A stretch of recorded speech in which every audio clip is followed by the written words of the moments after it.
Depuis que tu es en arrêt, il y a tout qui te stresse.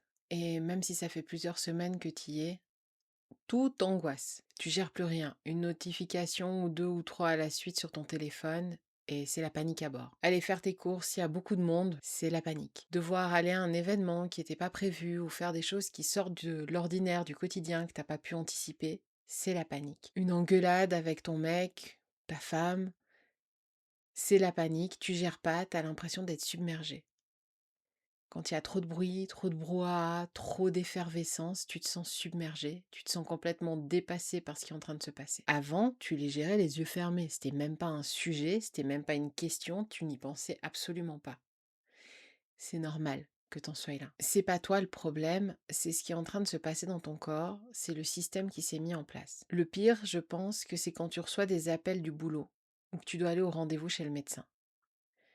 Ça, c'est les trucs les plus stressants, c'est ce qu'il y a le plus haut niveau. Je pense que tu as remarqué que dans tout ce que tu vis, il y a des choses qui vont t'impacter d'une manière moindre et il y a des choses qui vont t'impacter beaucoup plus élevées.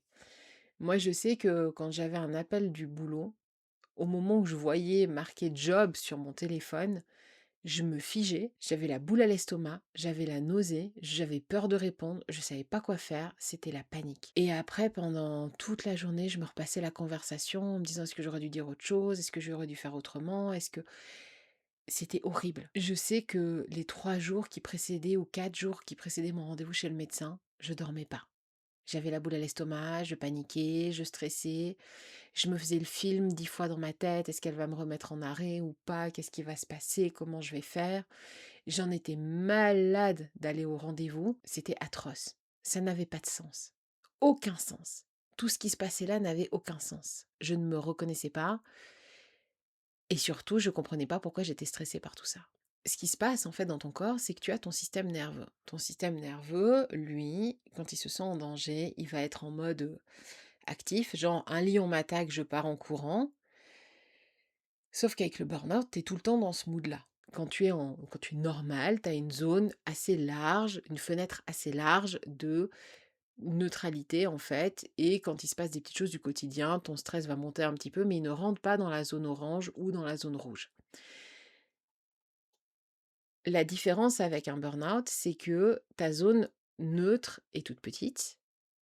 Tu as une zone orange qui arrive très vite et tu as une zone rouge qui est tout de suite présente. Ce qui fait que au moindre événement, tu montes tout de suite dans la zone rouge et ton corps est tout de suite en panique.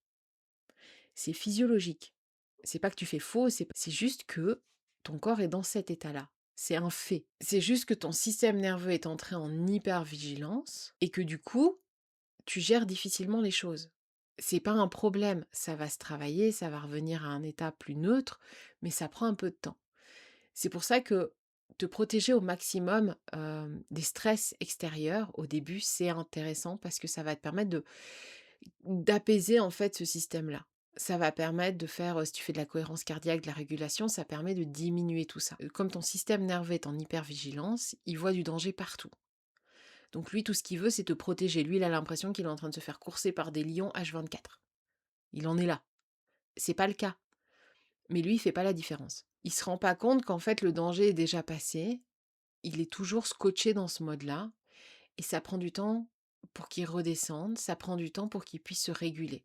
Tu peux l'aider par du somatique, par du travail avec ton corps, par différentes méthodes que ton médecin, ton psy ou même moi, je peux t'accompagner là-dedans, où en fait, tu vas permettre à ton système nerveux de se réguler, de revenir à un état plus neutre et de l'accompagner dans ce travail-là. Ça ira plus vite dans ta guérison, plus tu vas essayer de comprendre, de lutter, de rentrer vraiment en mode c'est pas ok, je veux pas être comme ça d'être dans la force, plus ça va être difficile. Parce qu'en fait, plus tu vas forcer, plus ton système nerveux va rester en mode alerte. Pour moins ressentir ce stress-là, c'est d'avoir des méthodes qui fonctionnent pour toi parce qu'on est tous uniques. Alors, il y a des concepts de base sur le système nerveux comme la cohérence cardiaque qui va fonctionner sur à peu près tout le monde, ça c'est une certitude parce que ça travaille physiologiquement. Mais il y a d'autres méthodes qui vont fonctionner mieux sur toi que sur ton voisin ou ta sœur ou ton frère. Et c'est important de trouver ces méthodes-là parce que c'est ça qui va te permettre, dans les moments difficiles, d'avoir des soupapes de protection, des façons d'agir qui vont te permettre de redescendre plus rapidement dans un état un peu neutre. Et ça, c'est la meilleure des choses que tu peux faire pour soutenir ta guérison, pour avancer mieux.